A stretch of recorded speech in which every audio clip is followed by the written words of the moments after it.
બાનો phone આવ્યો હતો આજ ગામડેથી, બહુ ટેન્શનમાં હતા. બાની તબિયત બહુ ખરાબ થઈ ગઈ છે, પણ કોઈ દવાખાને નથી લઈ જતા. તમે જાઓ અને બાને તેડી આવો, આપણે દવાખાને લઈ જાવ. તારો મગજ તો ઠેકાણે છે ને?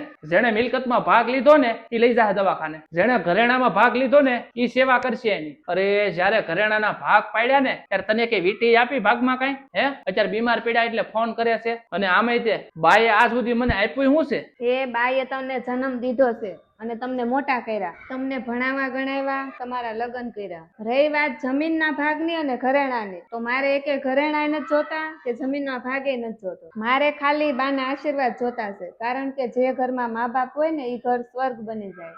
જેને સોના ચાંદી અને જમીનનો મોહ હતો ને એને એ વસ્તુ મળી ગઈ છે, એટલે એને સેવા નથી કરવી. પણ મારે ઈ વસ્તુનો મોહ નથી, મારે સેવા કરવી. તું એક વાતમાં કેમ સમજતી નથી? એ સેવા કરવાની ફરજ મારા ભાઈઓની છે, કારણ કે એને બધી વસ્તુનો ભાગ લીધો છે. તને જો સેવા કરવાની બહુ ઈચ્છા હોય ને તો આપણે અહીંયા બધા બહાર સેવા કરી આવશું, વૃદ્ધાશ્રમમાં જાવું કે અનાથ બાળક હોય ત્યાં જઈને સેવા કરી આવશું. પણ તું બાને તેડવા જવાનું રહેવા દે. આપણે વૃદ્ધાશ્રમમાં સેવા કરવા જાવું, અનાથ આશ્રમમાં સેવા કરવા જાવું, પણ તમે જો દેશમાંથી બાને તેડવા નહીં જાવ ને તો આપણી બધી સેવા પૂર્ણ નહીં થાય. આપણા બા દેહમાં દુખી હોય, આપણે ગમે એટલી અહીં સેવા કરી તો એ શું કામની? તારી વાત સાચી છે, મારી ભૂલ થઈ ગઈ. હું આજે જ બાને જાય તેડી આવે અને આપણે એની સારવાર અહીંયા કરાવશું. મિત્રો, આપણે આપણી મિલકતના ભલે ભાગ પાડી લઈએ, પણ આપણા મા બાપના ક્યારેય ભાગ નથી પડતા. એની સેવા કરવાની ફરજ આપણે છેલ્લે સુધી રહી છે. વાત જો મારી સારી લાગી હોય ને તો આ વિડીયોને વધુમાં વધુ શેર કરજો.